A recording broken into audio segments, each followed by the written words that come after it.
तो अब तक हमने स्टारशिप हल्क के अंदर देखा कि किस तरीके से हमारा ब्रूस बैनर एक बहुत ही बड़ी मुश्किल में फंस चुका है, जहाँ पे वो माइंड प्लेस जो कि उसको लग रहा था कि डॉक्टर स्ट्रेंज ने उसको बना के दी है, हमें ये बात रिवील होती है कि वो दरअसल डॉक्टर स्ट्रेंज नहीं बल्कि डिस्पेयर नाम का एक फियर लॉर्ड था, जिसने ब्रूस बैनर के दिमाग को मैनिपुलेट करके इस पूरे के पूरे माइंड प्लेस को बनाया है। और उसके मुताबिक ये सब उसने किसी और के कहने पे किया है। इस सब के पीछे कोई और है जो कि सब कुछ करवाना चाहता था। और इससे हम अंदाज़ा लगा रहे हैं कि हल्क एक बहुत बड़ी मुश्किल में फंस चुका है, क्योंकि अब वो कैद होकर रह गया और उसके ऊपर टाइटन हल्क की जो पर्सनैलिटी है, जो कि एक बहुत ही पावरफुल एंटिटी आप उसको कह सकते हैं, वो सारी की सारी चीज़ों को बर्बाद कर रही है। और अब डॉक्टर स्ट्रेंज और डॉक सैमसंग मिल के किसी न किसी तरीके से इसको रोकने की कोशिश करेंगे। तो अब आगे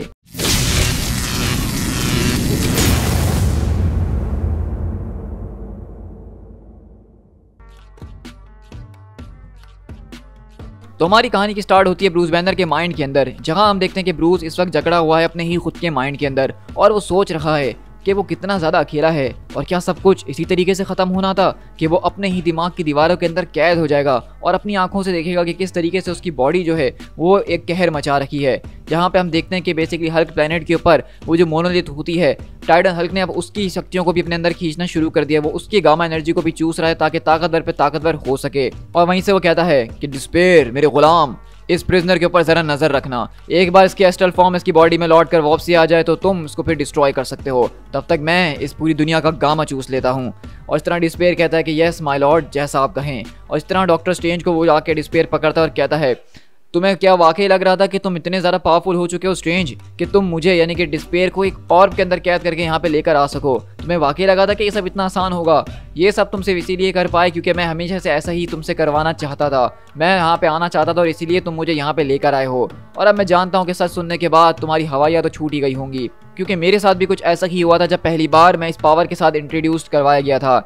for the first time in my existence मैंने एक ऐसी शक्ति को महसूस करा जो कि मेरे अपने क्रिएटर से भी कहीं ज़्यादा मुझे लग रही थी। एक ऐसी शक्ति जिसको मैंने कभी सोचा भी नहीं था कि मैं इनकाउंटर करूँगा। और उस चीज़ ने, उस शख्स ने मुझे उस पावर का एक छोटा सा टुकड़ा मेरे हैंड ओवर करा और उस छोटी सी चीज़ का वजन इतना था कि मैं उसकी पावर के आगे ओवरवेल्म हो गया। मैं इस शक्ति को और ज़्यादा मांगना चाहता था, लेकिन इस छोटी सी शक्ति ने ही मुझे ओवरवेल्म कर दिया। तो मैं समझ गया था कि ये शक्ति मेरे लिए नहीं बनी है। लेकिन उस शख्स ने मुझे ये मिशन दिया कि किस तरीके से मुझे इस चीज़ को जाके बैनर के दिमाग के अंदर उसकी पावरफुल मेमोरीज के अंदर छोड़ कर आना है, ताकि वो उसके ऊपर फीड कर सके और वो बहुत ही खतरनाक चीज़ बन सके, जिसको तुम कह सकते हो कि एक टाइटन। ये टाइटन इस पूरे के पूरे प्लेनेट को ड्रेन कर देगा, इसकी हर एक चीज़ को ख़त्म कर देगा और उसके बाद ये तुम्हारी होमवर्ल्ड की तरफ जाएगा, जहां मैं अपनी आंखों से देखूंगा इंसानों को मरता हुआ और तुम यहाँ पे सिर्फ देखते रहोगे और कुछ नहीं कर पाओगे। तुम्हारा बहुत शुक्रिया कि तुमने मुझे यहाँ इन्वाइट करा ये सब देखने के लिए। और अगले पल हम डॉक्टर स्ट्रेंज की रियल बॉडी के पास शिफ्ट होते हैं, जहां हम देखते हैं कि वो डॉग सैमसंग के साथ खिंचते हुए इस पोर्टल के अंदर आ रहे हैं और कहते हैं कि हैंग टाइड लियोनार्ड, टाइटन बहुत ही ज़्यादा पावरफुल हो चुका है और उसने मुझे लॉक ऑन कर लिया है। वो मेरी इस फिजिकल फॉर्म को ज़बरदस्ती एस्ट्रल फॉर्म के साथ मिलाने की कोशिश कर रहा है। डिस्पेयर मुझसे यहाँ पे बहुत ज़्यादा बातचीत करने की कोशिश कर रहा है और उसको वाकई लगता है कि मैं उसकी ये सारी बकवास सुनूंगा। सबसे ज़बरदस्त बात तो यही है एस्ट्रल प्रोजेक्शन में होने की कि आपको जो चीज़ें सुननी है आप सिर्फ उन्हीं को सुनते हैं। तो वहीं से डिस्पेयर बोलते हैं क्या तुम मुझे सुन भी रहे हो? लेकिन अगले पल हम देखते हैं कि डॉक्टर स्ट्रेंज वापसी यहाँ पहुंचते अपनी एस्ट्रल बॉडी के अंदर और ज़बरदस्त तरीके का स्पेल कास्ट करते हैं, जिससे एक ज़बरदस्त तरीके का धमाका होता है और मोनोलिथ, टाइटन और डिस्पेयर वगैरह सब इधर से उधर बिखर जाते हैं। और स्ट्रेंज बोलता है कि हमें सबसे पहले इसको रोकने की ज़रूरत है। तो सैमसंग बोलता है कि ज़रा एक मिनट, ये टाइटन को क्या हो गया है? क्योंकि हम देखते हैं कि टाइटन की हालत यहाँ पे कुछ अजीब नज़र आ रही है और वो कहता है कि ये आखिरकार था क्या चीज़? तो डिस्पेयर बोलता है कि माय लॉर्ड, मैं सेंस कर रहा हूँ कि आप कमज़ोर पड़ गए हैं। वो मेरी शक्तियों को साइफन करने की कोशिश कर रही थी इतनी देर से, मैंने उसको अंडर एस्टिमेट करा है। मुझे लग रहा था कि मैं उसको मार रहा हूँ, लेकिन वो तो मेरी ही शक्तियों को मुझसे चूस रही थी। डिस्पेयर, तुम जाके उस विज़र्ड से मुकाबला करो, तब तक मैं इस क्वीन से मुकाबला करता हूँ। उसको वो वापसी लौटाना ही होगा जो उसने मुझसे छीना है। और अगले ही पर हम देखते हैं कि बेसिकली मोनोलिथ बहुत ज़्यादा ताकतवर हो चुकी है, क्योंकि उसने टाइटन की ही शक्तियों को अपने अंदर खींच लिया था। और वो कहती है कि तुमने हमें फेल किया है हल्क, ब्रूस तुमने हमें फेल किया है। तुम इस डीमन को हमारे घर ले आए हो और अब तुम्हें इसके लिए मरना ही होगा। You die, you all die. और अगले पल मोनोलिथ यहाँ पे ज़बरदस्त तरीके से अपनी स्पेयर के साथ मिलाते हुए अपनी शक्तियों को टाइटन के ऊपर बरसाती है और वो एक ब्लास्ट इतना खतरनाक होता है कि वो टाइटन को इस प्लेनेट के ऑर्बिट के बाहर फेंक देता है। लेकिन टाइटन की आंखें फिर चमकती है और वो कहता है कि तुम्हारी इतनी हिम्मत कि तुम मुझ पे मेरी ही चीज़ से अटैक करोगी। और 3 देर में हम देखते हैं कि यहाँ पे बाकी सारे के सारे लोग आके मोनोलिथ को संभालने की कोशिश करते हैं, लेकिन मोनोलिथ बोलती है कि नहीं, ओ गॉड ये मैंने क्या कर दिया। तो वो लोग कहते हैं कि आपने उसको डिस्ट्रॉय कर दिया है माय क्वीन, आपने हम सबको बचा लिया है। लेकिन मोनालिथ बोलती है कि नहीं नहीं, मुझे ऐसा नहीं करना चाहिए था, मैंने वो सारी शक्ति उसके ऊपर बरसा के बहुत ही बड़ी गलती करी है। अब उसको एक बार वो सारी की सारी शक्तियाँ दोबारा मिल चुकी हैं, हमारे पास अब सिर्फ एक ही चांस है कि हमें यहाँ से भागना होगा, क्योंकि मेरे पास जो कुछ भी था वो मुझसे छीन के अपने अंदर एब्जॉर्ब कर चुका है। It absorbed everything. हमारी सारी के सारी एफर्ट्स वो बेकार हो चुकी हैं, क्योंकि अगले ही पल हम देखते हैं कि टाइटन यहाँ पे शक्ति से जो है इतना ज़्यादा ताकतवर हो गया कि वो ग्लो कर रहा है। उसके अंदर से एक तरह की बर्स्ट ऑफ एनर्जी निकल रहा है, जिससे पहले हमने हल्क को इस फॉर्म के अंदर कभी नहीं देखा। और डॉक्टर स्ट्रेंज बोलते हैं कि मैं यहाँ पे एक पोर्टल खोलने की कोशिश करूंगा सैमसंग, और तुम जितने ज़्यादा लोगों को उस पोर्टल में ले जा सकते हो फौरन लेके जाओ। लेकिन इतनी देर में डिस्पेयर आके स्ट्रेंज के ऊपर अटैक करता है और सैमसंग वहाँ नीचे गिरता है, और हल्क प्लेनेट के सारे लोग उसको आके देखते हैं तो वो कहता है हेलो, मैं हल्क का दोस्त हूँ अर्थ से, और मैं यहाँ चाहूँ तो तुम्हें अपना थोड़ा सा गामा ऑफर कर सकता हूँ। और इस तरह वहाँ पे सारे के सारे लोग बोलते हैं कि क्वीन आप हम सब की गामा एनर्जी को ले लीजिए और हम सबको बचा लीजिए। और इस तरह हम देखते हैं कि मोनालिथ बेसिकली अपने ही लोगों की गामा एनर्जी को एब्जॉर्ब करती है ताकि वो ताकतवर हो सके दोबारा एक मुकाबला करने के लिए। और वहीं डॉक्टर स्ट्रेंज बेसिकली जो है डिस्पेयर की फालतू की बकवास को सुन रहे होते हैं, लेकिन वो वहाँ पे सिर्फ अपना एक स्पेल कास्ट करते हैं और अगले पल डिस्पेयर को दोबारा उस ऑर्ब के अंदर कैद कर देते हैं। और वहीं से डॉक्टर स्ट्रेंज बोलते हैं कि जल्दी से मोनालिथ तुम अपने सारे के सारे लोगों को लेके इस पोर्टल के अंदर कूद जाओ, ये तुम्हें कहीं ऐसी जगह ले जाएगा जहाँ पे तुम लोग सेव रह सको। तो मोनालिथ बोलते हैं कि नहीं, अब बहुत देर हो चुकी है, क्योंकि टाइटन वो वापसी लौट कर आ चुका है। और टाइटन हम देखते हैं कि जो कि बिल्कुल पागल हुआ है वो यहाँ लौटते हुए आ रहा है। और वहीं बैनर को हम देखते हैं जो इस दिमाग के अंदर कैद हुआ वो चिल्लाता है, हल्क कहाँ हो तुम? क्या ये सारी की सारी चीजें तुम्हें अब गुस्सा नहीं दिला रही? क्या तुम वाकई में चाहते हो कि हम सारी इटर्निटी इसी तरह यहाँ कैद होकर निकाल दें, अपनी इन मेमोरीज के अंदर स्टक होते हुए, और हम अपनी आंखों से देखें कि किस तरीके से टाइटन इस प्लेनेट को बर्बाद कर दे? और हम देखते हैं कि टाइटन यहाँ पे लिटरली मोनालिथ को जो है मैसेकर कर रहा है, वो यहाँ पे बिल्कुल भी होल्ड बैक नहीं कर रहा है। डॉक्टर स्ट्रेंज भी उसको रोकने की कोशिश कर रहे हैं, अपने स्पेल के जरिए पकड़ने की कोशिश कर रहे हैं, लेकिन कुछ भी काम करता हुआ नजर नहीं आ रहा। ये हल्क की एक ऐसी फॉर्म है जो कि हमने शायद ही पहले कभी किसी कॉमिक बुक में देखी हो। और हम देखते हैं कि मोनालिथ से डॉक्टर स्ट्रेंज कहते हैं कि तुम्हें यहाँ से निकलना होगा, तुम नहीं लड़ सकती हो, तुम जाओ और अपने लोगों को जाके बचाओ। और उस तरह हम देखते हैं कि बेसिकली डॉक्टर स्ट्रेंज मोनालिथ को जो है उस पूरे के पूरे पोर्टल के अंदर छोड़ देते हैं जहाँ पे वो अपने लोगों के साथ रह सके। लेकिन हम देखते हैं कि टाइटन हल्क इतना ज़्यादा ताकतवर हो चुका है कि वो उस रिफ्ट को जो कि एक डायमेंशन से दूसरे डायमेंशन तरफ जाने की है उसको अपने हाथों से ही चीर देता है। और ये देख के बैनर चिल्लाता है कि तुम्हें इससे कोई फर्क नहीं पड़ता, क्या तुम इसके ऊपर रिएक्ट तक नहीं करोगे? क्या तुम मर चुके हो हल्क, या टाइटन से डरने लगे हो? तुम्हें उठना ही होगा हल्क, तुम्हें उठना होगा। और इस तरह हम देखते हैं कि बेसिकली बैनर यहाँ पे हल्क को गुस्सा दिलाने की कोशिश कर रहा है। और वहीं डॉक्टर स्ट्रेंज टाइटन से मुकाबला कर रहे हैं, लेकिन टाइटन बहुत ज़्यादा ताकतवर है और उनकी सारी की सारी शील्ड्स को तोड़ते हुए डॉक्टर स्ट्रेंज के ऊपर वो अटैक करता है। तो बैनर चिल्लाता है कि हल्क हल्क, मैं जानता हूँ कि तुम यहीं हो, तुम्हें मेरा साथ देना ही होगा। वी आर हल्क, और हमारे पास इस वक्त बहुत से रीजन है गुस्सा होने के लिए। So let's get angry, get titan out. और अगले पल हम देखते हैं कि बैनर यहाँ पे अगले ही पल सीधा जो है हल्क की पर्सनैलिटी के अंदर ट्रांसफॉर्म होता है, और वो अपने माइंड के अंदर अपनी हल्क वाली पर्सनैलिटी के साथ टाइटन वाली पर्सनैलिटी से मुकाबला कर रहा होता है। और टाइटन बोलता है कि चलो चलो चलो, ये तो बहुत ही अच्छा हो गया है ना, मुझे वैसे भी यहाँ पे गामा एनर्जी की थोड़ी सी ज़रूरत महसूस हो ही रही थी, अब जब तुम मेरे सामने आ ही गए हो तो मैं तुम्हें भी अपने अंदर एब्जॉर्ब कर ही लेता हूँ। लेकिन हल्क यहाँ पे फुल अपनी गुस्से वाली फॉर्म के अंदर आ चुका है, जिसको आप वर्ल्ड ब्रेकर वाली फॉर्म कह सकते हैं। और वो कहता है कि तुम हल्क को अब केज नहीं कर सकते हो, हल्क फ्री। और इसी तरह हल्क यहाँ पे सीधा टाइटन के अंदर उसको चीरता हुआ घुसता है और उसकी बॉडी से बाहर निकलता है, अपने आप को आज़ाद कराता है उसके शिकंजे से।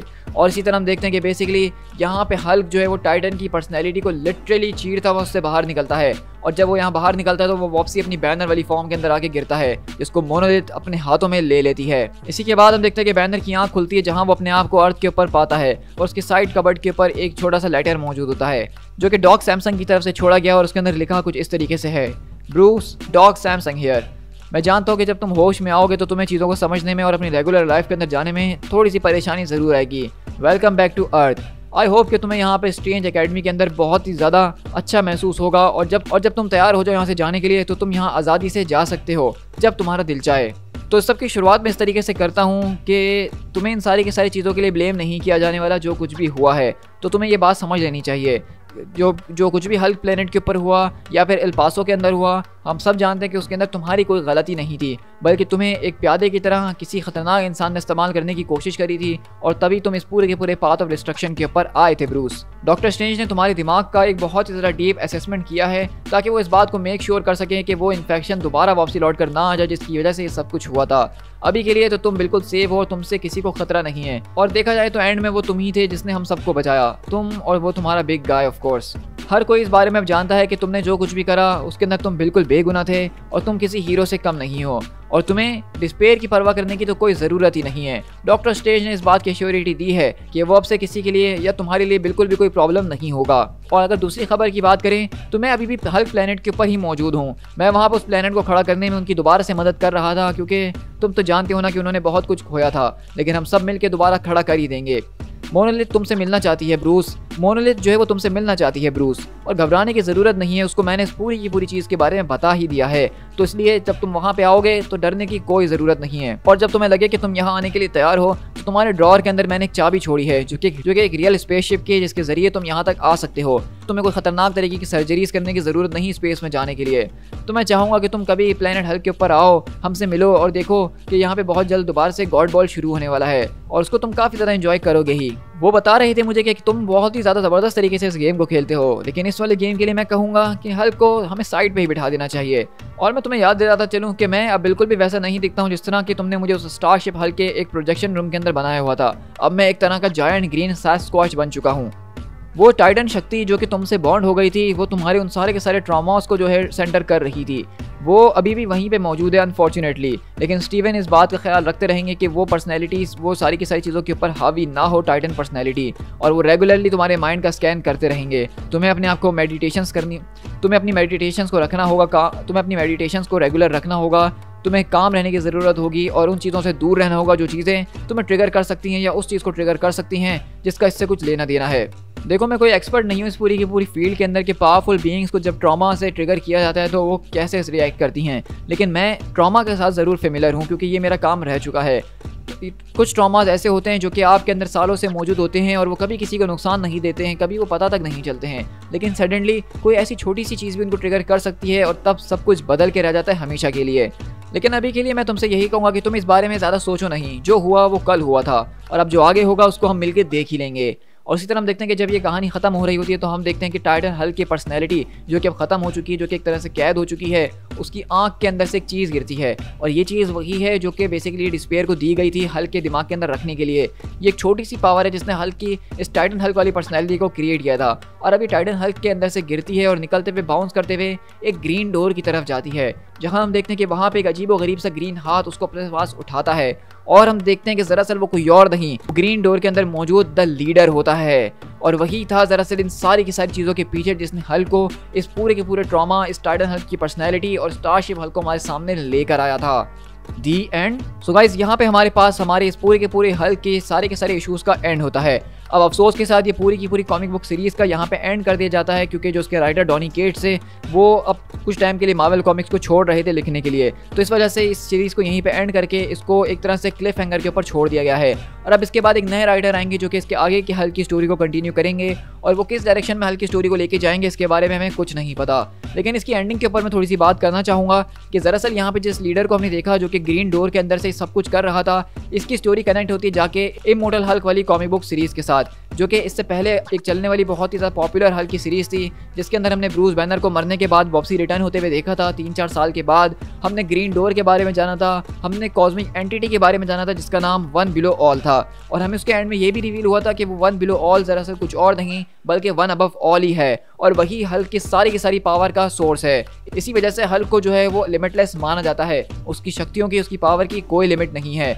और उसी पूरी के पूरे इमॉर्टल हल्क वाली सीरीज के अंदर हमने देखा था कि लीडर भी दरअसल उसी ग्रीन डोर के जरिए उस वन बिलो ऑल से मिलता है जाके, और वो भी इतने टाइम से उसी डायमेंशन के अंदर मौजूद था जिसको हल्क ने वहां पर डिफीट किया था। लेकिन ऐसा लग रहा है कि वो लीडर वहां पर डिफीट हासिल कर चुका था, लेकिन उसके बावजूद भी वो वहीं पे मौजूद था और उसने एक नई स्कीम बनाई थी हल्क को मैनिपुलेट करने के लिए, जो कि काफ़ी हद तक सक्सेसफुल होते हुए नजर आई। क्योंकि सच कहूँ तो इससे पहले मैंने हल्क का इतना ज़्यादा पावरफुल रूप कभी नहीं देखा था जो कि टाइटन हल्क वाला है। ये इसका पूरा का पूरा रूप जो है वो बेसिकली वर्ल्ड ब्रेकर हल्क को भी मुकाबला दे सकता है बहुत आसानी से। यहाँ पे लिटरली टाइटन हल्क इतना ज़्यादा पावरफुल था कि वो प्लैनेट्स को धूल में मिलाने के लिए सिर्फ एक थॉट का इंतजार कर रहा था। इसी के अलावा जो यहाँ पे हमें ये हल्क प्लैनेट दिखाया गया, इसको भी मैं फ्यूचर में ज़रूर देखना चाहूँगा। ये पूरा का पूरा प्लैनेट, इसके सारे के सारे लोग बहुत ही ज़्यादा ज़बरदस्त तरीके के हमारे सामने आए। वो जो गॉड बॉल वाला हमने गेम देखा, हमें हल्क की पावर्स को सही मायने में दिखाया गया कि वो होती क्या हैं। जब हल्क अपने जैसों के साथ गया तो हमने तब जाके देखा कि हल्क हमेशा अपने आप को कितना होल्ड बैक करता है। So guys, with that being said, मैं इस वीडियो को यहीं पर रैप अप करता हूँ। आई होप कि आपको पूरी की पूरी हल्क की सीरीज़ काफ़ी ज़्यादा पसंद आई होगी, जो कि हमने अपने चैनल के ऊपर काफ़ी टाइम से शेयर करते हुए आ ही रहे थे। और इसके साथ ही अब हम अपने चैनल के ऊपर कोई नई सीरीज़ को आगे आपके साथ लेकर आऊँगा। तो आप लोग कमेंट डाउन करके ज़रूर बताइएगा कि आपको ये पूरी की पूरी हल्क की सीरीज़ कैसी लगी। और अगर आप इस चैनल को सपोर्ट करना चाहते हैं तो चैनल को सब्सक्राइब ज़रूर कीजिएगा, ताकि मैं इस तरह डेली बेसिस के ऊपर कंटेंट बनाता रहूँ। So guys, this is speed tiger. मिलते हैं हमने किसी और कॉमिक बुक सीरीज़ के साथ। Till then, thank you so much.